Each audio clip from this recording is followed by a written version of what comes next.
Hello, and welcome back to Nightly Nerds. I'm Tote. And I'm Ginger. And we're playing... Yeah, he showed up again.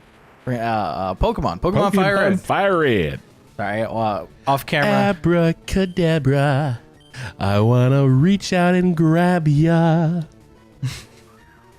Really creepy. It's a song. Still creepy. It's the way I did it. Yeah. Was it that, yeah, that looked at you? Damn it. So... we got an Oddish now. Is he like Stinkum or something? So Oddish is very similar to Paris over here, but Oddish is actually one of my his final evolution is one of my favorite Pokemon. Yeah. But Oddish has a move because he's a grass Pokemon called Sweet Scent. And instead of running around in grass all day, I can just use that. Oh, okay. And, and it triggers a battle. Nicely done. All right, so let's. I need. You can sit on the edge, so if you want to leave, you just leave. Yeah, exactly. Cool. I don't have to fight what I don't want to fight. I was gonna. You know what? Let's go back. Let's switch it back to where Pikachu is number one in your stupid names. All right. Yeah, so if you remember last time we beat up this bad old Team Rocket dude and he gave us a nugget, I went and sold that off camera when I did some grinding. Because I wanted to buy a specific item that will help us later just traveling. Hiker Franklin would like to battle. Oh, look at him. He's like, oh, no, you caught me from behind. Oh, no. That must be his daughter, the other one that's always... Oh, no. Oh no! Hope you're not distracted. So Machop. So there's a couple of I try not to get caught up in the whole like YouTube drama scene. Yeah. But there's some things that are interesting that catch my attention. Yeah. And there's a guy I started watching, and his channel's called Tipster. Okay. And I enjoy it a lot. He's like in the tech industry, video game guy, and he just does video game and tech news. Yeah. And so sometimes that will lead to the drama things if something big breaks. Mm-hmm. And two things have kind of broken in that world recently. Well, three. I've talked about it before. Is Billy Mitchell. Yeah. Who is the guy from the guy who had all the records for like Donkey Kong Jr. and Pac-Man and stuff. Yeah. And it's been proven that he lied and cheated on some stuff along with another guy, and they take all his records away, basically banned him for life. And he keeps claiming he's going to have proof that fixes everything, but every time he says that, it doesn't happen. And he's just full of crap, and he's a liar, and he's a narcissist, and whatever. And through watching videos about him, because I'm obsessed with the guy, because he's just so... It's like... I'm obsessed with those people who just don't know when to stop lying. Yeah. It's like, okay, you did one lie, maybe you got away with it, and now I just... But then they keep lying and keep lying and keep twisting, and they'll come up with these fantastical lies. Yeah. There's no way, like, CIA abducted my children kind of stuff. And you're just like, come on, really? Yeah. And then when it really does happen to somebody, we can't believe it because there's so many liars. But, anyways, and this dude's like a super narcissist about it too. And it's insane. And everything about him, if you ever see a picture of him, as soon as you see a picture of him, you're like, oh, I hate that. I want to punch him in the face. Yeah. He just has that. All right, so let's do this. But Tipster, he's very like unbiased. Yeah. Objective. Yeah, he's objective. He just presents the facts as they are, and he goes like, it's not looking good. He's probably lying, but I'm not going to say he's a liar. Stuff like that. I like the guy's channel. If you want to check it out, check it out. Link in the description. I'm not going to put a link in the description. They can look up Tipster. Yes. So through that, there's a couple other controversies that have broken this last week or so. One not, we know as we're talking about this now. Who knows when this episode will premiere? But one is this guy Mundane Matt or Matt Mundane or something like that. Okay. And he has a channel, I guess, where he kind of does. He basically just kind of talks shit about people, but not in like a horrible way per se. I'm saying, but like someone does something stupid, he would point it out and. He would be critical of people who do stupid stuff and say stupid things. Excuse me, which he has totally right to do if he wants to. But then people started noticing he had a huge following. I mean, not huge, but like over 100,000. Like kind of numbers I would literally kill someone for. Love to have. And you know, some of his videos get millions of views and stuff. He's the one, I guess, that cried when he got his silver button, or you know, from YouTube, and it was made a big deal of, and people made fun of him a lot or something. He's excited that he got the silver button. I know. Well, I know. I think what it was is people just like, well, dude, act like you've been there before. I don't know. I've never even seen it. That's something I've heard since then. Yeah. Since I've looked up stuff on the guy.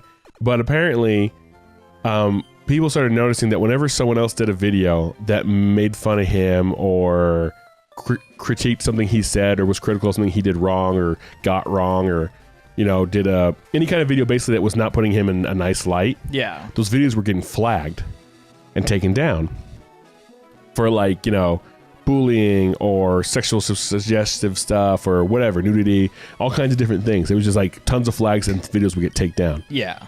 And so this rumor started going around that he's the one doing it, that this mundane Matt guy is going around and flagging all these videos. And but there's no proof of it, and he kept denying it, saying it's not me, it's a troll or it's some fans. I'm telling people to stop, but it keeps happening, whatever. So this other group of guys, which was it Kimstar? You know what I'm talking about? No. He's a big YouTuber gamer guy, I think. I don't know him that well. I've seen his name pop up many times before, so that's why I'm bringing him up. And these other group of guys who are all kind of big, they do a podcast, and it's like a very open podcast where anything goes. You can talk about whatever you want. Yeah. You know? And so they had found a video of one of his early stuff where he had this like polar bear puppet. Yeah. And he was basically dropping the N-bomb and stuff with them. And he was going for a joke, I think, of like, because the bears were all white, it's racist. But it's like, whoa, dude. And it wasn't working, and it was kind of cringy. And he was actually really bad with the puppet, too. He moved the hand when there wasn't talking and stuff. It was weird. Who cares? But, so he was going to do this video. So they were like, all right. So they told him, hey, we're going to talk about you in our podcast coming up. We're going to review this video, just letting you know. So the podcast starts up. They start talking. They pull the video up. As soon as the video comes up, bam, they get flagged. Well, if you get flagged and get a strike when you're streaming, it cuts your stream because you had to have 0 strikes to stream on YouTube, which is kind of weird. They need to adjust the rule on that, I think. So it gets shut down. Well, instantly, everyone watching and everything, they know, all right, it was him. He just flagged the video because it was too fast. Yeah. Like you'd have to be waiting with the button, click, so you could do that. Yeah. So, they moved the stream to one of the other guys who was on there. They move it to his channel and let everyone know so people start coming back. And then they basically get him in like in a Discord or something to come on the show and defend himself. Yeah. And he comes on. He agrees to come on. And he's like, you know, it's not me. This is bullcrap, blah, blah, blah. I'm constantly defending myself. I wasn't even home when the stream started, blah, blah. Excuse after excuse after excuse and reasons why it's not him. And they let him do it. He just goes on for good, you know, probably 20 minutes talking and complaining and cracking jokes and stuff himself. And then finally one of the guys goes, well, and he's like, there's no way I can prove it. And then one of the guys is like, yeah, you can. And he goes, here, I'll send you the link. And it's a link, and it's basically it's your YouTube page, and there's like / something. And it'll show every report you send in. It's like your report history of when you report videos. And he's like, so he's sitting there, and you can hear it. He's like, oh shit, because he's like, well, I'm reading something. It sent me to an article. I got to read this. And it's like, no, it doesn't. It sends you right to your page. If you click it and you're logged in and you're seeing it, it'll send you right to your page. Yeah. And he's trying to buy time. He's trying to weasel his way out of it. And they're like, look, just take an Imager picture of it. You know, take a picture, post it on Imager. And a couple of them do that. It takes him like a minute to do it. He's still trying to buy for time, deleting stuff, photoshopping, whatever he's trying to do to make it look like there's nothing in there. And I haven't seen it yet, but then someone goes, you can screen share it with us. You know, that's even faster. And then you can't cover it up because there's going to be on there. And it takes him like 20 to 30 minutes to finally screen share. Oh, goodness. And when he does, it's just rows and rows and rows of flagged videos. All videos that he was claiming he never flagged, that he flagged. The stream didn't pop up, but the people think he might have like either gone down a page or deleted that one, or maybe it hadn't popped up because it just happened, so it wasn't on the report yet.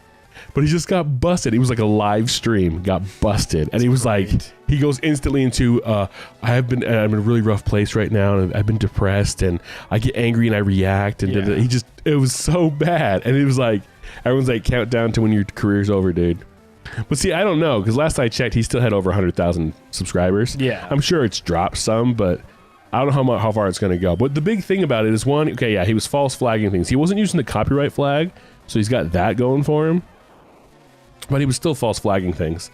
And the other part of, and then, you know, it's like this kind of whiny bitchy thing to do. Yeah, it's very whiny bitchy. And very like, it's kind of like, it's like, it probably is against terms of service to flag things like you're not supposed to. But the other side of it is also, it's like, it's against the against community guidelines, but it's also just against the community.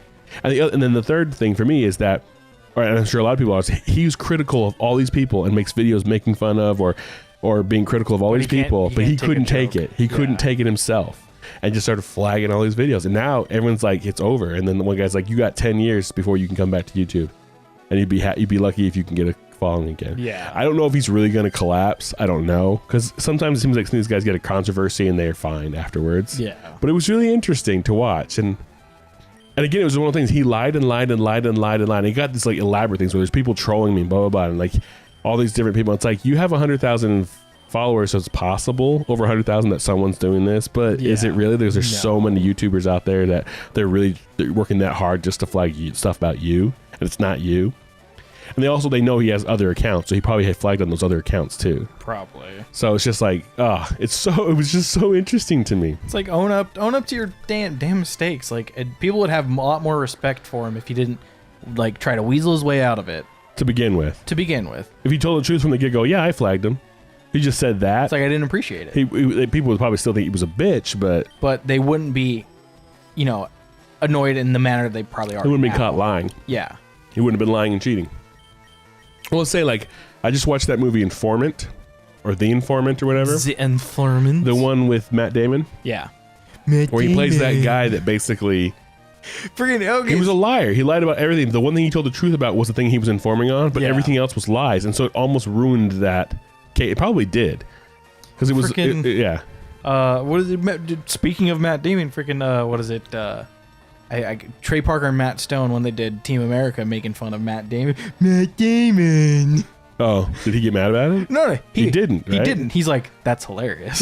Anyway, no, but yeah. So that character he played was just one of those guys, and I think part of the reason I have a fascination with it is I have a family member, not in my immediate family, but in my an aunt, I'll just say, who has that problem. Yeah. And she just can't stop. And like, there's a scene in that movie where he tears his own jacket up, beats himself up, and like saws the door handles off his car so that he can run to his house to tell his wife he's been kidnapped. Yeah. And it's like, dude, how far do you gotta go? This is ridiculous. And at that point, she probably knows he's lying, but she also knows he's unstable, so she just kind of goes along with it. And yeah, it's like this. She kind of wants it to be true. This could get worse, but let's just go with it. It's just, yeah. And so, yeah, anyway, it's just pretty insane. What are we looking at on this episode? Is it going to end it? I'm going to finish this Pokemon fight. Yeah? And it's going to end it. Woo! Anyway. Because your rant took all I know. I all of 13 minutes. That's good, though, right? The entire episode. Flew by. It flew by for me, at least. Yeah, so that Matt Mundane, our Mundane Matt, I can't remember what it is. I'm not subscribed to the guy. I barely know who he is. It's just like, I saw this drama. And of course, all the people who are into the drama or into that world or that side of YouTube who like watch his kind of videos or people associated with him, they're all talking about it right now. And again, to me, props off to Tipster. He does like a nice, really unbiased report of it. And then I just started digging further after that when I saw it. So I wanted to know. I'm sure the guy is depressed, maybe even bipolar or something, but it doesn't excuse it. No, it doesn't excuse it at all. It's a reason, but it's not an excuse. And Pikachu leveled up. Woo! Pikachu! It's just going to be Geodude after Geodude, so I'm going to use this as easy experience because Squirtle is just destroying them. Oh, switch and then switch back and then destroy them? Yep. Were you fighting? Hiker. Oh, a hiker. A hiker, and they usually use rock/ground Pokemon. And Squirtle destroys them. Yep, because rock is weak to water. It erodes them over time. So this was a technique that was added to third generation Pokemon. They came out with blank sport attacks, where if you read what it did, Mud Sport weakens electrical attacks, but ground and rock Pokemon are like the only ones that typically use it, and they're immune to to electric attacks. So it's kind of pointless. Kind of pointless. Most of the sports with the Pokemon that use them, it doesn't make any sense. I guess you could bring in the rock Pokemon to do it and then switch to the other Pokemon and fight. But it's only makes sense in a competitive sense. Yeah. And most people that play Pokemon don't play competitively. Because the Pokemon tournaments are really fun to watch, really fun to like play the competitive style, but when you're playing a Pokemon game, you're playing an RPG, and you're like, this is my team, and they're awesome. They beat all these trainers. It was great. Awesome. Yeah. Game. Like in every RPG. But, yeah. Bubble, what again? It's a fighting type Pokemon, so it's not super Yeah, but weak you're still way higher level. Yeah. Were you 9 levels higher? Yeah. This is the last one. It's the last one. Let's go end this episode. And Nidori grew to level 14. Squirtle gained 121 experience points. Player defeated Hiker. What, Bob? Hiker Bob. Hiker Bob. And that's going to end this episode of Nightly Nerds. Oh, As no. always, He's trapped me. Tote. I can't move. I'm such trapped. And he's Ginger. Yep, Bye. I'm Ginger. Bye-bye. Hey, did you like that video? Well, if you did, click the box on the right for another. Click the box on the left for a playlist. Of course, you could always just subscribe by clicking the link in the middle. Come find us on social media. There are links in the description below. Don't be afraid to leave us a comment. Thanks for watching. I'm Tote. I'm Ginger. See you then. Bye.